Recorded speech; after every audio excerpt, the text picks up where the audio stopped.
अब्बास साहिबा, अगर हुकूमत के जो आज कारनामे बताए गए हमें असद उमर साहब ने बताया, वो क्या आवाम तक पहुंचे नहीं हैं वर्ड ऑफ माउथ के जरिए या मीडिया के जरिए, या ग्राउंड तक नहीं पहुंचे? क्योंकि ये भी आपको मैंने कम दिखाया है अवाम की हालत जार, इससे बदतर है इस वक्त। सबसे पहली बात तो ये वाकई एक बहुत बड़ी अचीवमेंट है कि जी हमने अपने तीसरे साल में 5.37% ग्रोथ ली।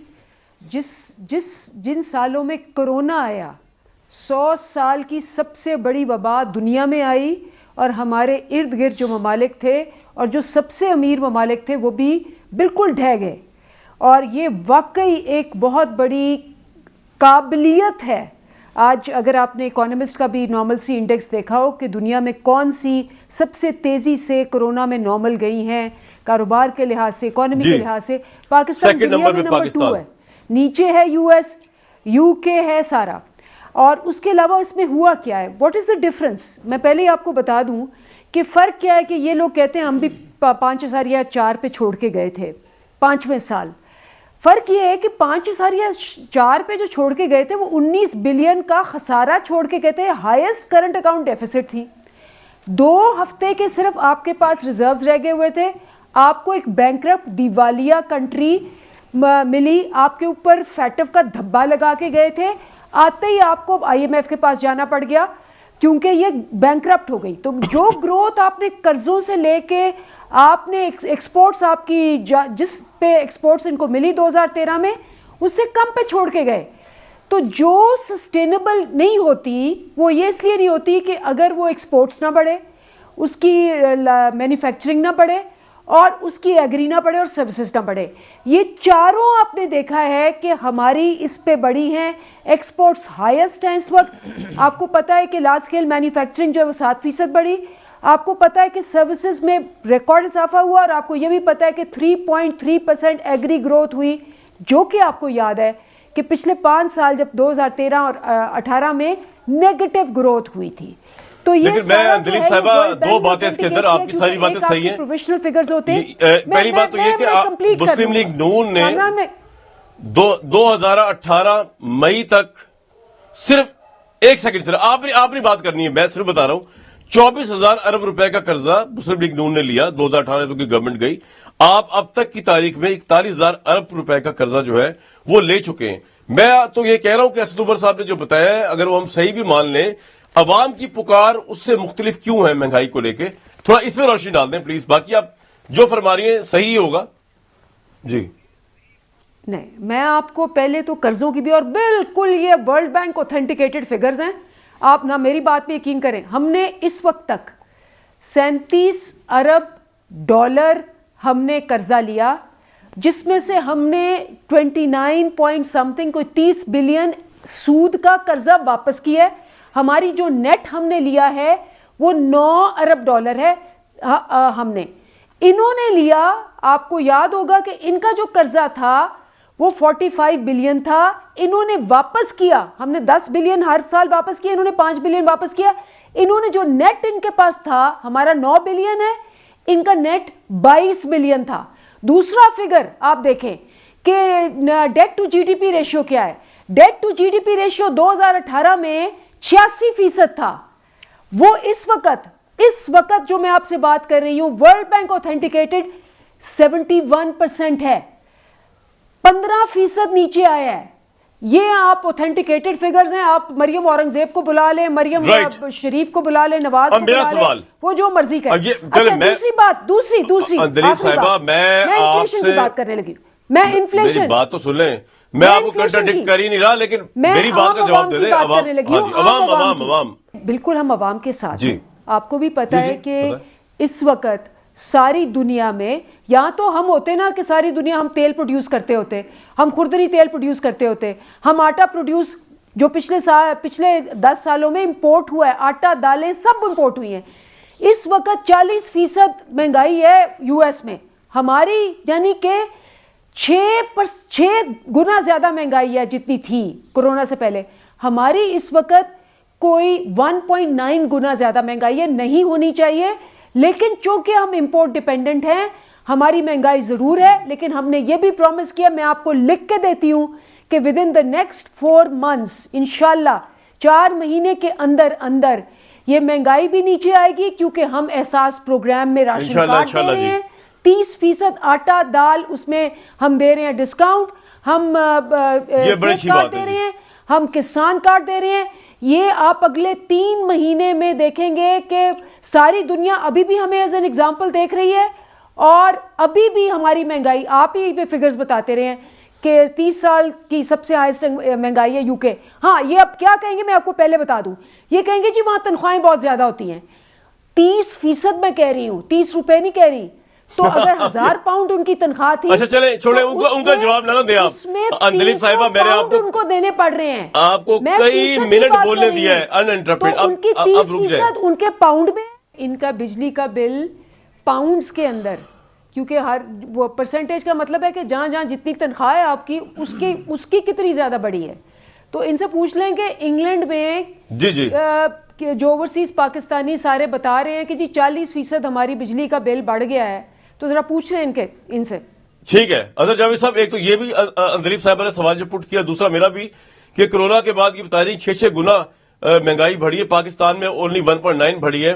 आप ऑब्वियसली यहां पे भी पैसे भेजते होंगे, आपके अजीज और दोस्त होते हैं, यहां पे भी आप यूज भी करते हैं पैसे आके, अभी आप आए हुए भी हैं पाकिस्तान में, आप इंग्लैंड में भी हैं, इंग्लैंड से अच्छे हालात पाकिस्तान के गवर्नमेंट का ये मानना है। What's your take on it other Javed sahab? मैं जब पाकिस्तान से यहाँ आने के लिए आया तो मेरे जहन में कुछ चीज़ें डाउट में थी कि चले ऑन ग्राउंड जाके फैक्ट को देखते हैं।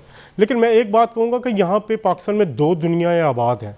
एक जो आपको सोशल मीडिया पे या इलेक्ट्रॉनिक मीडिया पे या अखबारों में एक रोज़ी पिक्चर दिखाने की कोशिश की जाती है, और एक वो दुनिया है जो असल दुनिया जो बाज़ारों में है, मार्केट में है, जो रिक्शा ड्राइवर की है, जो बस ड्राइवर्स की है, जहाँ जिनसे आप चीज़ें लेने की कोशिश करते हैं। टू बी ऑनेस्ट, मुझे इस वक्त इंतहाई जो अफसोस है, दुख है, जो लोगों से मैं मिला हूँ, लोअर मिडिल क्लास से भी मिला हूँ, मिडिल क्लास से मिला हूँ और अपर क्लास से भी मिला हूँ, तमाम लोग एक ही पेज पे इकट्ठे हैं कि मुल्क के हालात जो हैं महंगाई के हवाले से बहुत ज़्यादा ख़राब है। लोग अनसर्टनिटी का शिकार हैं, लोग इस वक्त जो बेयकीनी की कैफियत है, और लोग आम आदमी जो है बहुत ज़्यादा परेशान है अपनी बच्चों की फ़ीसों को लेके। एक मेरे अभी दोस्त आज मिले जिनकी अच्छी खासी सैलरी है, उन्होंने कहा मैंने बच्चे की आज फ़ीस जमा करवाई है, और मुझे यूके में इनके बिल कितने बड़े हैं? सुन ले मेरी बात अंदलीफ साहिबा, बहुत अगर आप 1 मिनट दें। यूके में मुझे बच्चों की स्कूल की फीस नहीं देनी चाहिए। पहले यूके पे आता हूं, मैं पाकिस्तान वाली है। हाँ, तो ये है कि मैं आम आदमी से मिला हूं, मैं तकरीबन कोई यार आप पहले पाकिस्तान वाली बात बताया ना, फिर यूके पे आते हैं। जी, मैं आम आदमी से जब यहाँ मिला हूं तो कामरान साहब मुझे दुख हो रहा है और मुझे खतरा है। मुझे आम लोगों के जो शक्ल है या उनके फेसेस है या उनकी सोच में मुझे एक गुस्सा नज़र आ रहा है। मेरी प्राइम मिनिस्टर साहब से गुजारिश है कि ये अपने जो सोशल मीडिया के लोग हैं उनसे हट के जो आम आदमी या उनका जानने वाला, उनसे बात करें। वो आपको बताएगा कि लाहौर की सड़कों पे, लाहौर की बाज़ारों में, लाहौर की मार्केटों में लोगों का क्या हाल है, लोग क्यों तड़प रहे हैं। वो लोग ये कहते थे कि ये गवर्नमेंट पे हमें उम्मीद है, बहुत सारे लोग थे, लेकिन इवन इनके जो अपने लोग जिन्होंने वोट दिया हुआ पीटीआई के, जो मेरे रिश्तेदार भी हैं, मेरे दोस्त भी हैं, वो भी मायूस नजर आ रहे हैं। इस महंगाई को काबू पाना हुकूमत पाकिस्तान के लिए बड़ा ज़रूरी है, लेकिन हालात जो मुझे नज़र आ रहे हैं, आम आदमी पिस रहा है। बच्चों ने कई स्कूल, पहले मुझे यहाँ पे 3 साल बाद मैं यहाँ पे आया हूँ, 3 साल बाद जो हमारे परचेजिंग पावर है आम आदमी की वो बहुत काम आ गई, लेकिन एक तबका बहुत खुश है। मैं उसमें कहूँगा वो जो प्रॉपर्टी सेक्टर से लोग हैं वो बड़े खुश हैं, जो किसी ना किसी तरीके से प्रॉपर्टी सेक्टर में है। वो मेरा ख्याल है कहीं प्राइम मिनिस्टर के साहब के करीब हैं, वो उनको अच्छी खबरें बता रहे हैं। अभी भी वक्त है, अभी भी ये प्राइम मिनिस्टर और इस हुकूमत के लिए वक्त है। आम आदमी का सोचें, इन फिगर्स बहुत अच्छी होंगी, 5.37, ये सब कुछ अच्छा होगा, लेकिन जब तक इसके सम्राट इंग्लैंड का अंजलीफ साहिबा ने कहा है कि इंग्लैंड के अंदर आपको बिजली का बिल ज्यादा देना पड़ रहा है, गैस का बिल ज्यादा देना पड़ रहा है, इंग्लैंड में महंगाई ज्यादा है कोरोना के बाद पाकिस्तान से बढ़ के। मैं एक बात बताऊं, महंगाई जो है ना, ओवरसीज पाकिस्तानी देख रहे हैं इनको कि ये कहते क्या है। सुन ले ये सारे ओवरसीज पाकिस्तानी देख रहे हैं और पकड़ेंगे इनको। सुन लेना, आपको भी पकड़ेंगे जब आएंगे आप, जब ये गलत फिगर दे रहे हैं। पता नहीं कौन से ओवरसीज पाकिस्तानी है जिनसे आप बात करती हैं। मैं आप आए बात, पता नहीं आपने ओवरसीज पाकिस्तानी जो, सुन ले एक मिनट, और मेरी बात तो सुने ना, मुझे मौका तो देना, मौका तो देना मुझे। आप जिस सर्कल में आके वहां पे घूमती हैं ओवरसीज पाकिस्तानी में, जिनके पास बड़ी बड़ी गाड़ियां हैं, उनकी भी बात आप शायद, वो आपको उनसे मेरी बात होती है। सुन ले मेरी बात, नहीं इल्जाम नहीं है, बड़ी बड़ी गाड़ियां होने की बुरी बात है। मेरे दोस्त हैं जो जिनके पास बड़ी गाड़ियां हैं, मैं बात क्या कर रहा हूं कि यहाँ पे भी। अच्छा यार, आप जवाब तो देना दिलीप साहिबा भाई, मैं आप सुन लें, पिछले साल मेरा, दिलीप साहिबा बड़ी गाड़ी होना कोई जुर्म तो नहीं है भाई, मेरी बात तो सुने ना। अच्छा चले दिलीप साहिबा एक मिनट, अब पिछले साल मेरा जो बिल आया था ना यार, बिलों का हिसाब दे, इंग्लैंड के बिलों का वही देने लगाओ ना, मुझे देने तो देना, बिलों का हिसाब दे, मुझे देने तो देना, बात तो करने दें। पिछले साल मेरा जो वहां पे बिल आता है क्वार्टरली, 3 महीने का आता है। मेरा जो पिछले साल बिल आया था वो 3 महीने का तकरीबन 450 पाउंड आया था, ठीक है, इसका बिजली का। इस दफा मेरा आया है 490 पाउंड 3 महीने का, ठीक है, कितना आप इसमें देख लें। लेकिन जो उधर महंगाई हुई है उसमें ये कुछ भी नहीं है, क्योंकि मेरे पिछले 2 साल मेरी हुकूमत ने, बरतानवी जो हुकूमत है, उसने 1.5 साल, पौने 2 साल लोगों को घर बिठा के तनख्वाहें दी हैं, पूरी तनख्वाहें दी हैं। उन्होंने लोगों की आसानी के लिए काम किया वहां पे। हुकूमत बैंकरप्ट थी, और सुन तो लेना, अब ये अलग बात है, मैं अब जवाब दे रहा हूँ। बैंकरप्ट हो ना हो, मैं, आपने उधर का मुझे पूछा है ना, मेरी हुकूमत ने मुझे कोशिश किया कि अगर मेरे किसी गरीब बंदा है जो वहाँ पे, उसको फूड बैंक से राशन उन्होंने फ्री दिया है। उन लोगों ने वहाँ पे, ये नहीं होता कि चीनी माफिया आए और तनख्वाह वो जो अपनी कीमतें हैं चीनी की बढ़ा के वो चला जाए। उनका चेक एंड बैलेंस है, वहाँ पे आटे की कमी नहीं होने देते वो, वहाँ पे दालें, सुन लेना, अब नवाज शरीफ की जो 40 मिलियन थी उस पे करते आप तो सुन लेना। अब मैडम मेरे से उधर की बात करने देना मुझे। अब आप ये आपका मसला नवाज शरीफ ने किया नहीं किया, मैं वहां की बता रहा हूं। वहां पे किसी चीनी माफिया को माफी नहीं मिलती, वहां पे किसी को जखीरा अंदाज को छोड़ा नहीं जाता। वहां पे जो लोकल कौंसल है, कोई एक कीमत बढ़ाए बगैर किसी वजह के यहाँ सरकारी रेट से ऊपर पहुंचे तो वो दुकान बंद होती है। तो ये एक बड़ा अहम फर्क है। मुझे तालीम की सहूलत फ्री है मेरे बच्चों को, मुझे हॉस्पिटल में अगर जाना होता है तो मेरी दवाई का खर्चा नहीं है, मुझे वहां पे देखना नहीं पड़ता कि मैं किसी से उधार लूं। ये है आज के जो तहरीक इंसाफ के लोग आ रहे हैं, वो फरत जज्बात के अंदर जो है वो कह रहे थे कि पाकिस्तान जी उससे भी सस्ता है, उससे भी सस्ता, उससे सस्ता है। ना हमारी परचेजिंग पावर का कोई मवाजना है, ना इन कंट्रीज का। इमरान खान साहब भी कहते हैं टैक्स इतना, इंग्लैंड भाई टैक्स लेते हैं, आप फैसिलिटीज भी देखें ना वो कितनी देते हैं यहाँ पे। खुदा ना खास्ता किसी को कोई छोटे से छोटा मर्ज हो जाए, बड़े से बड़ा मर्ज हो जाए, यहाँ पे आपको NHS से फ्री पैराडोल से लेके कैंसर तक का इलाज हो रहा है यहाँ पे। तो इस तरह के एप्पल ऑरेंजेस का या गधे घोड़ों का मवाजना जो है वो इकोनॉमीज को लेके करना ही नहीं चाहिए।